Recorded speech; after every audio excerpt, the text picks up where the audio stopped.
মানব ভজিলে সোনার মানুষ হবি, লালন শাহের এই বিখ্যাত উক্তি দিয়ে আমরা কি বুঝতে পারি? আমরা যদি মানুষকে ভালোবাসি, আমরা যদি মানুষের সেবা করি, মানুষের প্রতি সহানুভূতিশীল হই, তাহলেই তো সোনার মানুষ বা প্রকৃত মানুষ তৈরি হবে।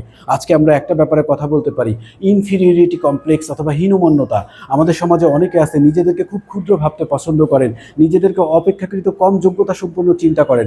এর ফলশ্রুতিতে কি হয়? সবসময় একটা নেতিবাচক চিন্তার মধ্যে নিমজ্জিত থাকেন, আর এর ফলে নিজের আত্মবিশ্বাসটা হারিয়ে ফেলেন। সবসময় নিজেকে অন্যর সাথে তুলনা করে ছোট করেন, সবসময় ভাবেন আমাকে দিয়ে হবে না, আমি পারবো না।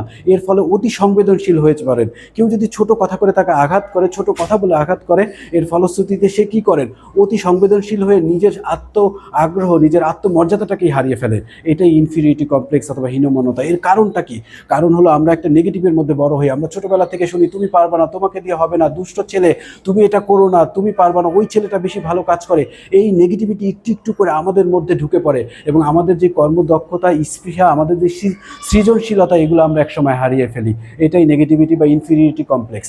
অপরদিকে কেউ কেউ সুপিরিয়রিটি কমপ্লেক্সের মধ্যে ভুগে থাকেন। মানে কি? সে নিজেকে অনেক বড় মনে করেন, নিজেকে বড়ভাবে উপস্থাপন করতে গিয়ে অন্যকে ছোট করে কথা বলেন। এটাই আসলে সুপিরিয়রিটি কমপ্লেক্স। সো আমাদের মনে রাখতে হবে যে আমরা আশরাফুল মাখলুকাত, আমাদের ইনফিরিয়রিটি কমপ্লেক্স অথবা সুপিরিয়রিটি কমপ্লেক্সে ভোগার কোনো সুযোগ নাই। বিকজ স্রষ্টা আমাদেরকে সৃষ্টির শ্রেষ্ঠ জীব হিসেবে তৈরি করেছেন। সো আমরা কাউকে আঘাত করে কথা বলবো না, কেউ আমাদেরকে আঘাত করে কথা বলুক এটাও আমরা প্রত্যাশা করি না। ধন্যবাদ।